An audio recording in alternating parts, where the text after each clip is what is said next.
Hi, I'm Tristan, and this is Thinking About Politics.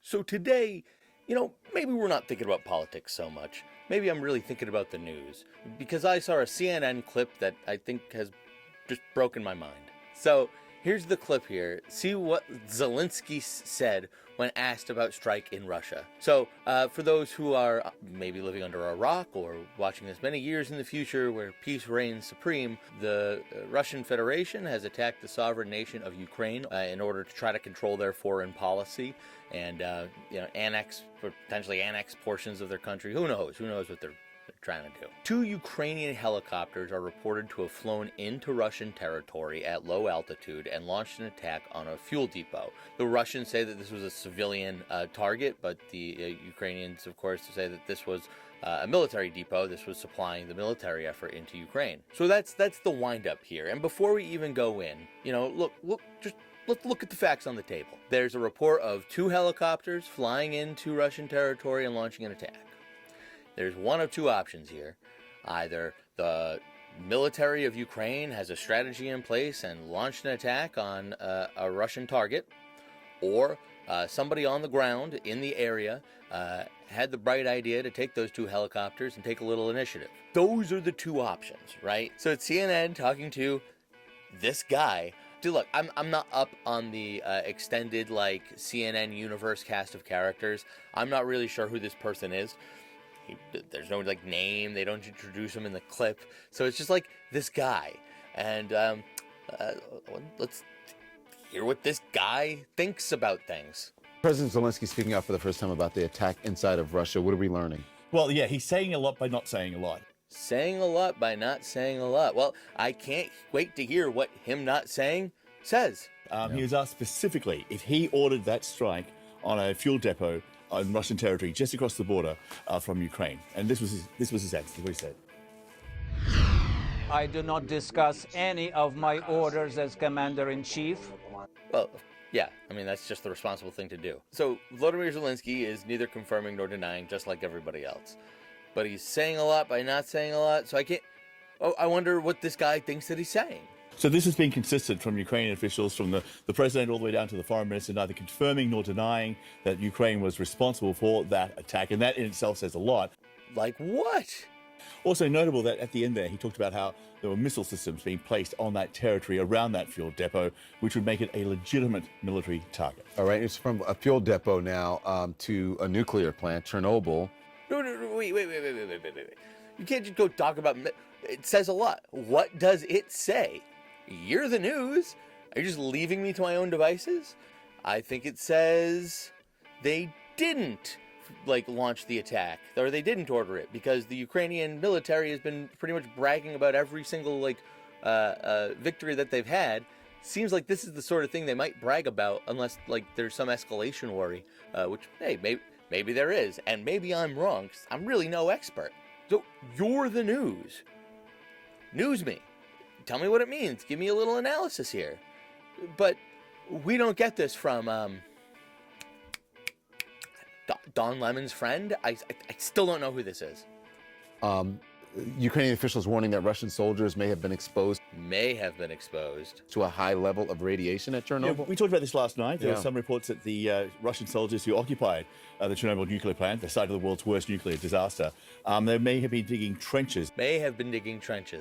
In an area known as the Red Forest, which is on the perimeter around the nuclear power plant. That's one of the highest radioactive contaminated areas in the region. And if they're digging trenches, they would have been exposed to radioactive particles. Okay, if they were digging trenches, they would have been exposed.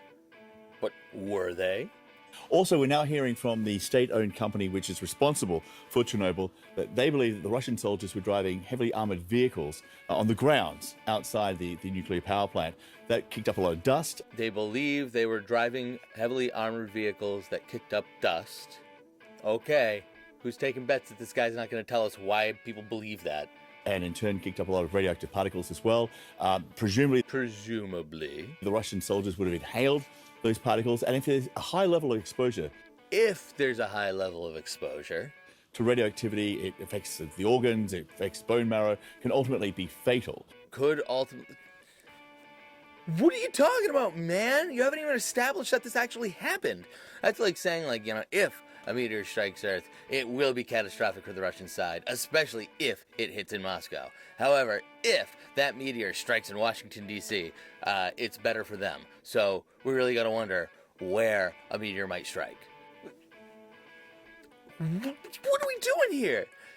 So that's a question now which the IAEA, the International Atomic Energy Agency, would like to look into. And we hear that the chief of the IAEA is heading to Chernobyl to find out more what's happened.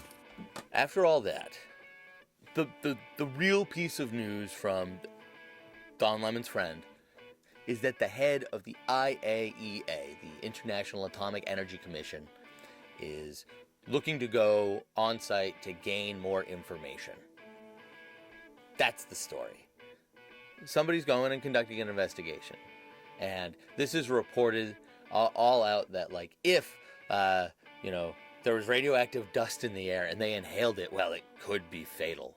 They may have been exposed. It's like, here's CNN covering Ukraine, and, here I made a video where I listed 5 news sources you could go to learn more about the Ukrainian conflict in like the first week or so. And CNN did get number 2. They got number 2 for the bare news, for the fact that they had shots and certain coverage that just other people didn't have. And it's mainly because they're a big corporate news organization that has resources to send people into harm's way. That said, I also said that the analysis was pretty hit or miss. For the analysis, you're kind of hit or miss, but whatever. This clip, the miss. CNN, this is the kind of analysis that doesn't help. This is like pure filler. This is like you've run out of things to say. Just go off air for a little bit. Play some classical music in the public domain. It'll be nice. But this kind of lazy analysis by Don Lemon's friend, I just can't. Is there anything else?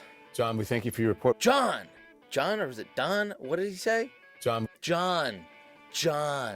John. John somebody. Johnny. Sorry for not catching your name the first time through. We'll see you at the top of the hour. You'll be leading our coverage. Yeah, good couple of weeks, mate. Yeah, thank you very much. Hopefully I'll be okay out here. Everyone keeps wondering what's going on. I think I have the flu or a cold, but anyway. Okay. Who's wondering what's going on? These two men were just discussing a military strike in a war zone that's the worst human catastrophe on the European continent since at least like World War II. And then they went on to talk about the potential for radioactive dust particles to be contaminating soldiers on the march. Radioactive particles that are present in this war zone. But people are also wondering why Don Lemon has a runny nose in April, apparently. Any indication that just a minute ago they were discussing these heavy and heady topics? And what did we learn? Right? What was the real news value here? 1, the Ukrainian government is neither confirming nor denying the attack on this Russian fuel depot. That's news item 1, right?